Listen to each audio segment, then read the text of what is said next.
Bienvenidos al canal. ¿Sabes realmente qué quiso decir Dios cuando dijo, haré ayuda idónea para él?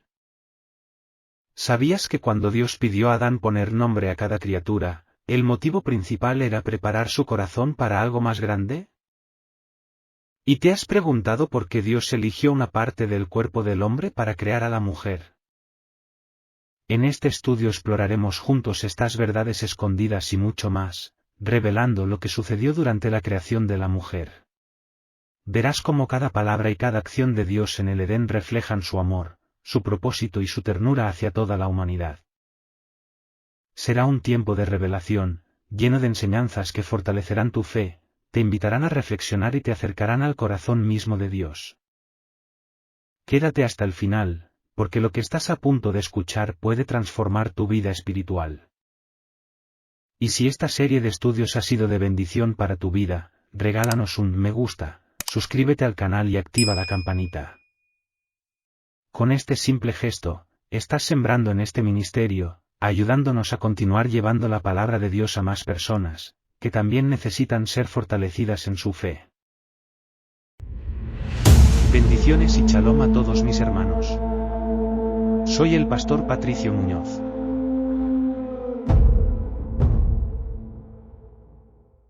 Génesis, capítulo 2, versículo 18 al 25. Y dijo Jehová Dios, no es bueno que el hombre esté solo, le haré ayuda idónea para él. Jehová Dios formó, pues, de la tierra toda bestia del campo, y toda ave de los cielos, y las trajo a Adán para que viese cómo las había de llamar, y todo lo que Adán llamó a los animales vivientes, ese es su nombre. Y puso Adán nombre a toda bestia y ave de los cielos y a todo ganado del campo, mas para Adán no se halló ayuda idónea para él. Entonces Jehová Dios hizo caer sueño profundo sobre Adán, y mientras éste dormía, tomó una de sus costillas, y cerró la carne en su lugar. Y de la costilla que Jehová Dios tomó del hombre, hizo una mujer, y la trajo al hombre. Dijo entonces Adán, esto es ahora hueso de mis huesos y carne de mi carne, esta será llamada varona, porque del varón fue tomada. Por tanto, dejará el hombre a su padre y a su madre, y se unirá a su mujer, y serán una sola carne. Y estaban ambos desnudos, Adán y su mujer, y no se avergonzaban. Después de prohibir al hombre comer del árbol del conocimiento del bien y del mal, Elohim declara, no es bueno que el hombre esté solo, le haré una ayuda idónea para él. Esto nos lleva a preguntarnos: ¿por qué dijo tal cosa? ¿Acaso esto ocurrió en el mismo día sexto de la creación? Y si fue así, ¿por qué lo expresa como si hubiera pasado bastante tiempo? Esta pregunta es muy interesante, e incluso podría hacernos cuestionar la duración de los días durante la creación. Sin embargo, lo cierto es que efectivamente esto ocurrió durante el día sexto de la creación, y efectivamente duró una mañana y una tarde como los demás días. Entonces, ¿cómo es posible que Dios haga tal declaración? La respuesta es más simple de lo que parece. Dios no está describiendo un problema que surgió por el paso del tiempo, sino revelando un principio eterno sobre la naturaleza humana. Al decir no es bueno que el hombre esté solo, Dios está estableciendo que el ser humano fue creado para vivir en relación, no en soledad. Cuando Dios declara estas palabras, ya estaba pensando en la institución del matrimonio y la formación de la familia. Esta enseñanza trasciende el contexto inmediato y nos revela algo fundamental sobre el propósito del hombre: fue creado para compartir su vida en comunión con otro ser humano. Entonces, el hombre no fue creado solamente para cultivar, cuidar la tierra y enseñorear sobre toda la creación, sino que ahora, Dios agrega que fue creado para amar y ser amado, para compartir su existencia con otro ser humano que lo complemente y lo refleje. Hasta ahora, Dios no ha dicho nada acerca de que el hombre haya sido creado para adorarlo y alabarlo. ¿Acaso no fue creado también con ese propósito? Por supuesto que sí. El hombre en este momento de la historia, vivía en armonía con su Creador, y esa comunión constante era, en sí misma, un acto de adoración. No había necesidad de altares ni ofrendas porque no existía el pecado que separara esta relación. En este entorno perfecto, el amor, la obediencia y la dependencia eran expresiones suficientes de reverencia. Adán adoraba a Dios como un hijo ama, confía, y obedece a su padre, sin temor ni culpa, solo con gratitud y cercanía. Más adelante veremos cómo esta relación se rompe con la llegada del pecado. Pero espera un momento, ¿qué quiere decir Dios con ayuda idónea? Cuando Dios dice que hará al hombre una ayuda idónea, no se está refiriendo a un asistente, ni mucho menos a un esclavo. Está hablando de alguien que lo complemente, alguien que sea adecuado para él, tanto en su esencia como en su propósito. Una persona con la cual pueda establecer un vínculo profundo y duradero, alguien con quien, al unirse, formen una sola carne.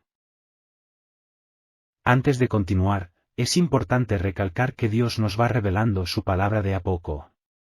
No puede entregarnos todo de una sola vez, porque nuestra capacidad de entender y procesar esa revelación está limitada. Como seres finitos, no seríamos capaces de comprender ni de soportar toda la magnitud de su sabiduría de una sola vez. Al continuar con estos versículos, nos encontramos con algo que puede parecer extraño.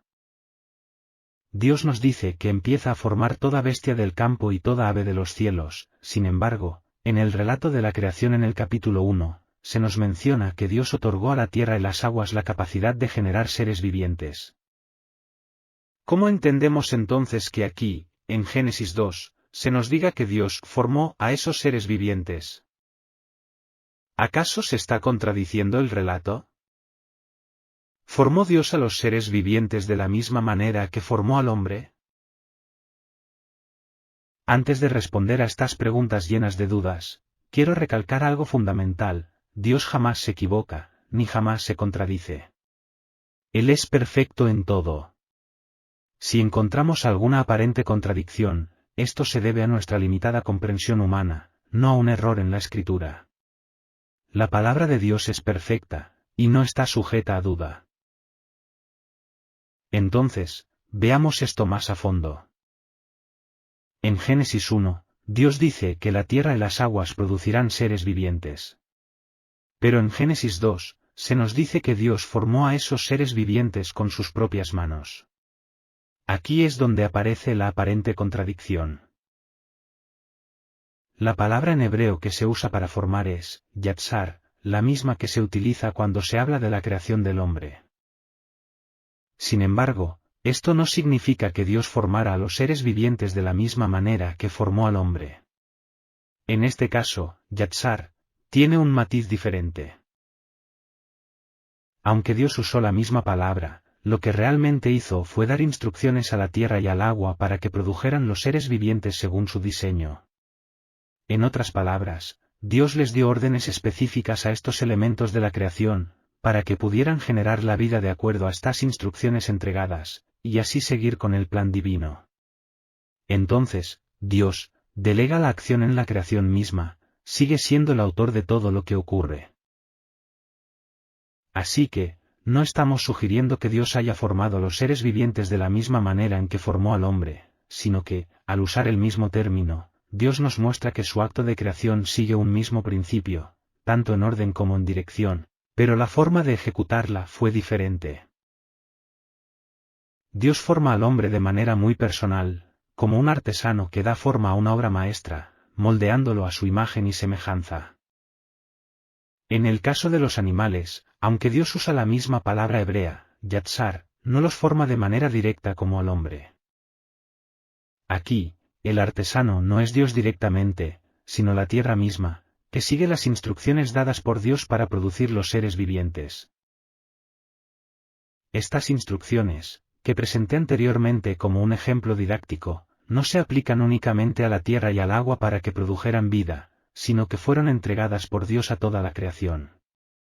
En nuestro tiempo, podríamos llamar a estas instrucciones leyes biológicas, físicas y naturales, ya que son los principios que rigen y sostienen el orden del universo.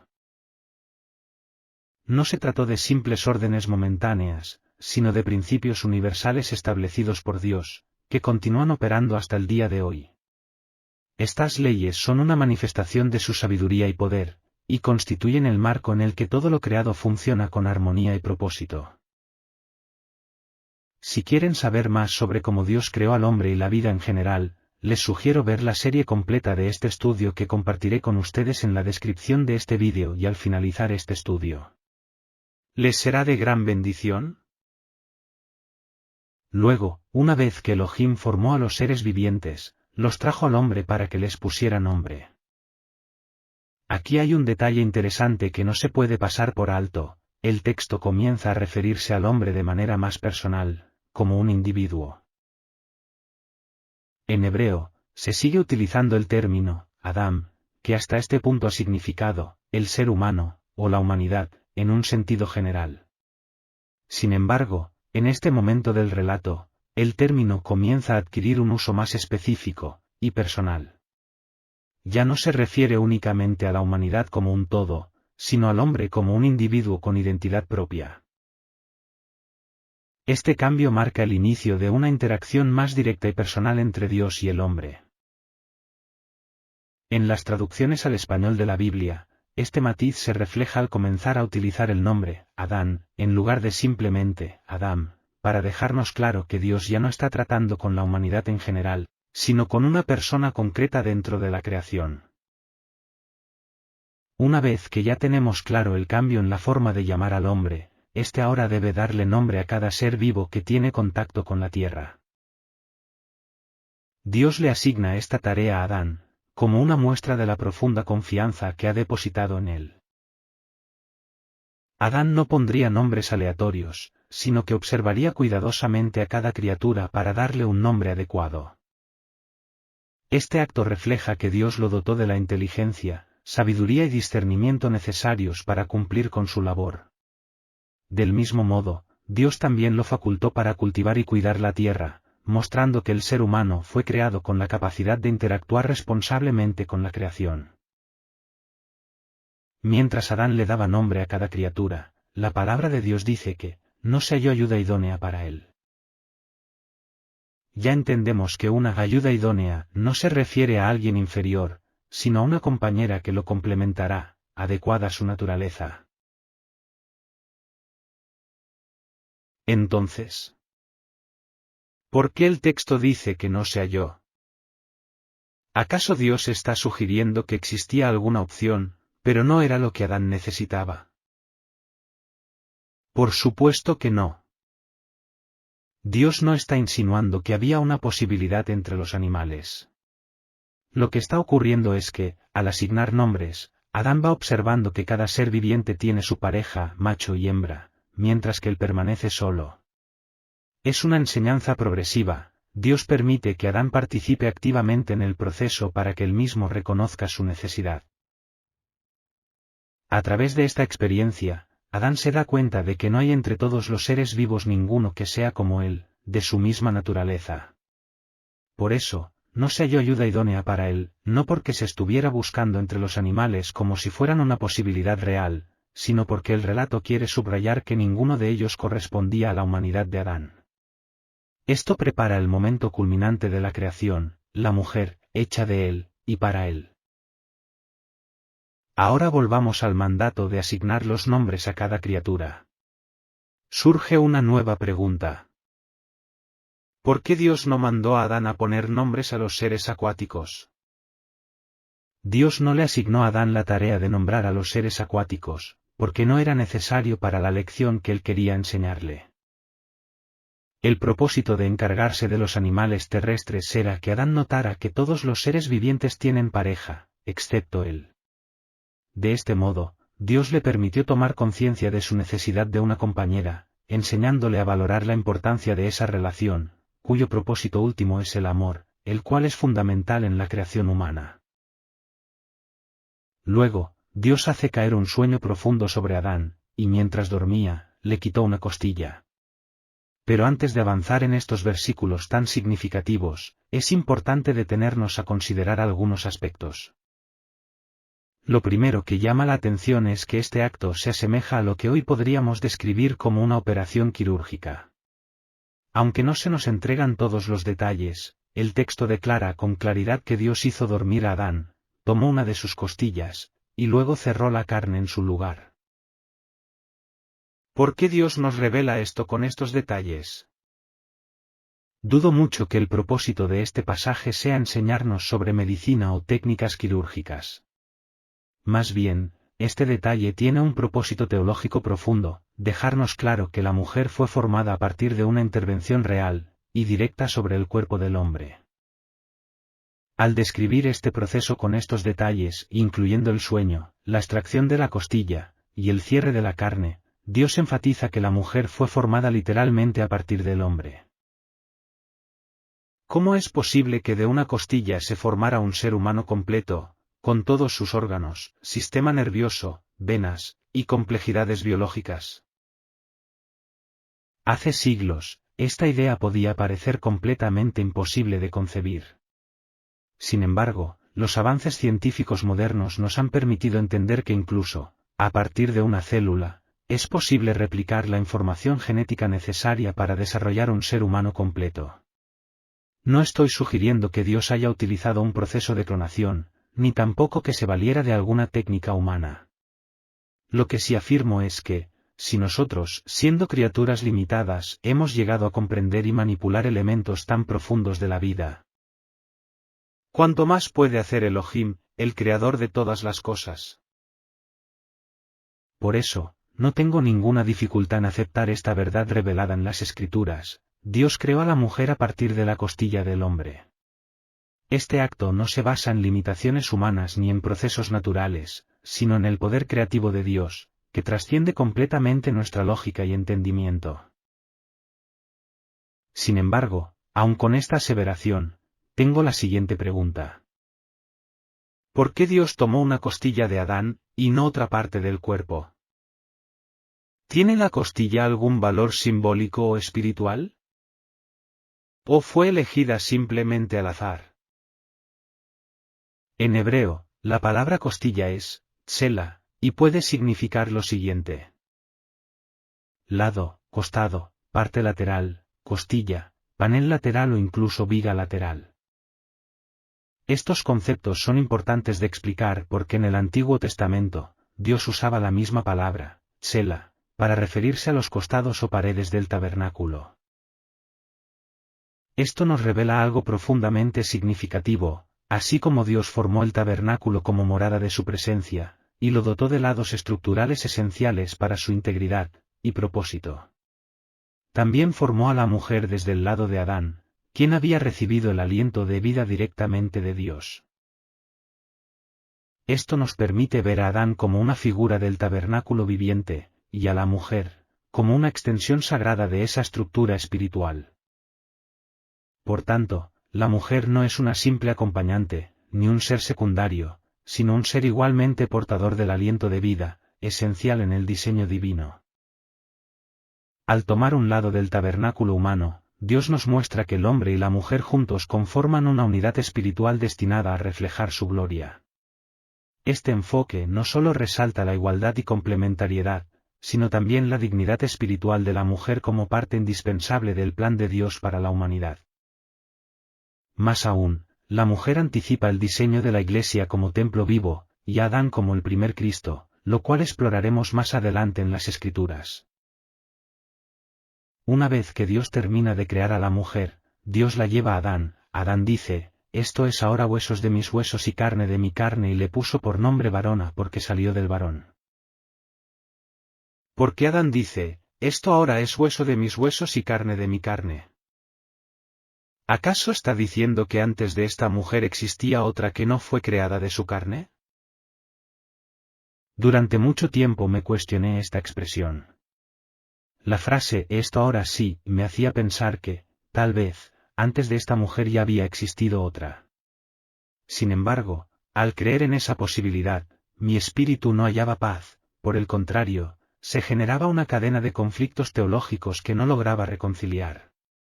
Estuve mucho tiempo meditando sobre esto porque, como dije, no me dejaba tranquilo ni doctrinal ni espiritualmente, hasta que comprendí que esta interpretación era incorrecta. Aunque en algunos lugares se enseña como una posibilidad válida, para mí no lo es. Entonces, ¿qué quiere decir esta expresión? Como habíamos mencionado, cuando Elohim encargó a Adán poner nombre a los seres vivientes, él se dio cuenta de que todos los animales estaban emparejados, pero ninguno era semejante a él. Esa experiencia acentuó su soledad. Estaba rodeado de vida, pero no de alguien con quien compartir su misma esencia. Por eso, cuando Dios formó a la mujer a partir de su propio cuerpo y la presentó ante él, su espíritu se regocijó profundamente. Fue entonces cuando exclamó: «Esto ahora sí es hueso de mis huesos y carne de mi carne». Es como decir, por fin alguien que es como yo, a mi imagen y semejanza. Y la llamó varona, porque fue tomada del varón. Sobre este punto me surge otra gran pregunta. ¿Por qué Dios usa la palabra mujer, y luego Adán utiliza la palabra varona? ¿Y por qué razón Adán se identifica como varón, si Dios hasta ese momento siempre lo ha llamado hombre? Para aclarar esta posible confusión, lo mejor es ir a las raíces hebreas. En hebreo, la palabra ich significa hombre o varón, e isha significa mujer o varona. Es decir, tanto Dios como Adán están usando los mismos términos en hebreo. La aparente diferencia se debe únicamente a la traducción al español, donde se traduce isha como mujer cuando habla Dios, y como varona cuando habla Adán, para mantener el juego de palabras con varón. Por lo tanto, no hay contradicción. Ambos, Dios y Adán, se están refiriendo a lo mismo, a la estrecha relación entre el hombre y la mujer, expresada en palabras que, en hebreo, comparten la misma raíz. En el capítulo 1 de Génesis, Elohim, al crear al ser humano, utiliza los términos macho y hembra. Sin embargo, en el capítulo 2, vemos que se emplean las expresiones hombre y mujer. ¿Acaso hay aquí una diferencia o incluso una contradicción? Tampoco tenemos una contradicción en este punto. En Génesis 1, Elohim usa estos términos de macho y hembra para referirse al ser humano desde una perspectiva biológica general, de forma similar a como describe a los animales. Pero en el capítulo 2, Elohim detalla ese mismo acto de creación desde una perspectiva más íntima, relacional y espiritual. Aquí se introduce el concepto de hombre y mujer, que implican una identidad más profunda y una conexión relacional entre ambos. ¿Por qué hace esto? La respuesta es clara: para diferenciar al ser humano del resto de los seres vivos. Aunque comparta una biología similar con la creación animal, el hombre fue creado a imagen y semejanza de Dios, con conciencia, voluntad, espíritu y propósito. Por eso, en el relato detallado de Génesis 2, el lenguaje cambia. Ya no se trata solo de sexo biológico, sino de identidad espiritual y complementariedad. Así, hombre y mujer no son meras categorías físicas, sino portadores del aliento de Dios, y llamados a una relación única entre ellos con su Creador. Luego de esto sucede algo transformador: vemos a Adán profetizando. Esta es la primera vez que un humano pronuncia una profecía, y lo hace acerca de lo más maravilloso que Dios pudo darnos, la instauración del matrimonio. Hoy en día, esta profecía y mandato que nos dejó Adán es poco valorada, los valores originales parecen olvidados o carecen de importancia. Sin embargo, Adán fue muy claro: al unirse el hombre y la mujer, se convierten en una sola carne.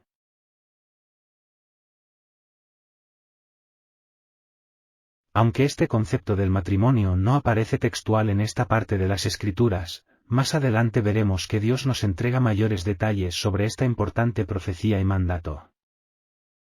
Es fundamental señalar que, según el diseño establecido por Dios, la base del matrimonio es la unión entre un hombre y una mujer. Luego, Dios dice que ambos estaban desnudos y no se avergonzaban. Más allá de la falta de vergüenza, hay un asunto que no se puede pasar por alto. Al vivir desnudos, es probable que hayan experimentado sensación de frío y malestar al sentarse o dormir, ya que podría ser incómodo estar a la intemperie sin vestidura. Más aún, sabemos que existía un vapor que subía desde la tierra cada día para regar la superficie. Entonces, ¿cómo pudieron vivir desnudos sin que esto les causara incomodidad? En este asunto existen dos posturas.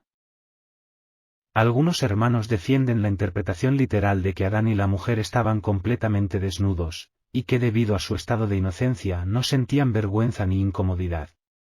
Esta visión sostiene que, en aquel tiempo, las condiciones del entorno eran tan perfectas que el frío, la humedad o el malestar físico simplemente no existían como los conocemos hoy.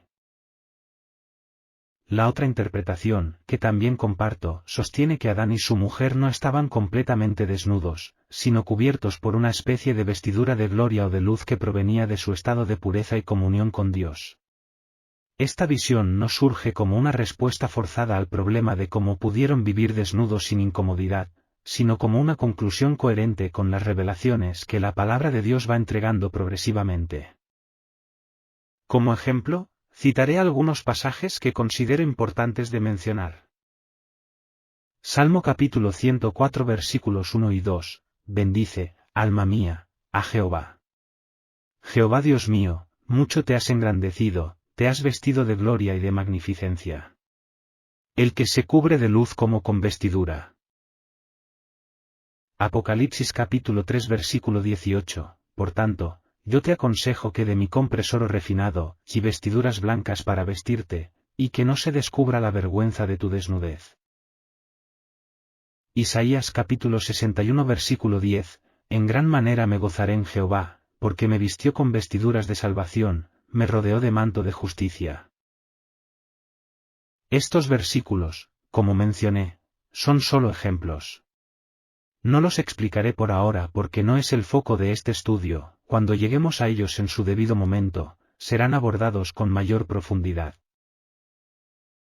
Cabe señalar que estas vestiduras, si bien confortaban el cuerpo, eran invisibles a la vista humana. Por eso, a pesar de estar revestidos espiritualmente, se veían desnudos y no se avergonzaban, por dos motivos. La inocencia que poseían impedía sentir vergüenza, como sostiene la primera interpretación. Este tipo de sensaciones y emociones, como la vergüenza o el pudor, no existían aún en su experiencia, pues no habían sido activadas por el conocimiento del bien y del mal. Desde el principio, cuando Dios formó al ser humano, puso en su corazón un anhelo profundo, no caminar solo. Y al ver esa necesidad, no le dio cualquier compañía, sino un regalo precioso, hecho con ternura, sabiduría y amor, la mujer. Ella no fue tomada de cualquier parte del cuerpo, sino del costado, para caminar juntos y ser uno solo. La mujer fue creada como ayuda idónea, no en un sentido menor, sino como alguien que complementa lo que al otro le falta, aportando desde lo que Dios le ha dado, sensibilidad, fuerza, intuición, fe. Una compañera para compartir la vida, para sostener, para levantar, para orar, para amar. Y en esa unión, en ese encuentro de dos almas, no solo nace una pareja, nace una historia que puede reflejar a Dios.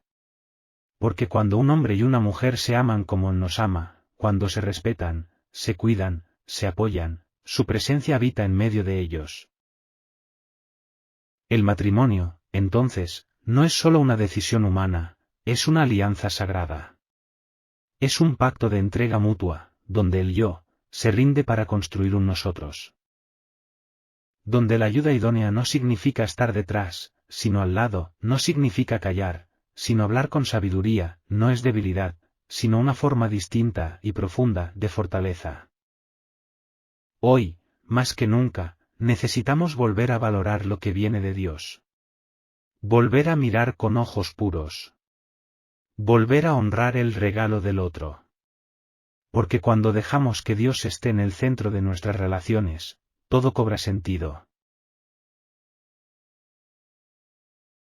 Sé que a veces la vida familiar y de pareja enfrenta grandes problemas, quiebres, infidelidad, y un sinfín de conflictos que, con el tiempo, se acumulan. Y que a pesar de estar dentro de una familia, puede sentirse una profunda soledad. Por eso, hoy más que nunca, te digo, aférrate a Dios. Date una oportunidad para cambiar y restaurar las cosas. Sé que probablemente, tú solo no puedes, pero déjale a Dios actuar por ti. Él restaurará y sanará todo. Te dará fortaleza y valentía para pedir perdón, o para aceptarlo. No mires el gran problema que tienes, mira a Jesús. Él, siendo inocente y santo, murió como el más vil de los pecadores, por ti. Si Él tomó tus pecados y los de todos, para darte perdón, ¿por qué tú no puedes hacer lo mismo por otro? El enemigo ha venido a este mundo solo para destruir lo que Dios ha creado. No dejes que Él destruya tu vida ni tu familia. Lucha pidiendo socorro a Dios con todas tus fuerzas, y Él comenzará a renovarte, te dará una nueva vida, perdonará todo lo que has hecho y comenzarás a experimentar una libertad espiritual real, una libertad que solo Jesús puede dar. No te dejes abatir. Levántate, cree en Dios y lucha por tu vida, por tu familia. No dejes que el enemigo arrebate lo que Dios te ha dado. Lucha con Dios a tu lado, y verás que la victoria no será del enemigo, sino tuya en Cristo. Si aún no tienes fuerza, y quieres salvar tu matrimonio, te invito a orar conmigo. Padre, sé que no he sido la mejor persona. Reconozco que muchas veces me he dejado llevar por la rabia, el orgullo y el dolor. He causado heridas, y me he alejado de lo que tú entregaste para mi vida. Pero hoy estoy aquí, con el corazón quebrantado, pidiéndote que tengas compasión de mí. Perdóname, Señor. Ayúdame a recuperar lo que tú me diste con tanto amor. No quiero perderme, y tampoco quiero perder a mi familia. Dame fuerza para enfrentar lo que venga, sabiduría para actuar con amor, y humildad para sanar lo que he roto. Te ruego, Dios mío, que vayas tú delante de mí. Que seas tú quien restaure mi vida, y levantes mi familia.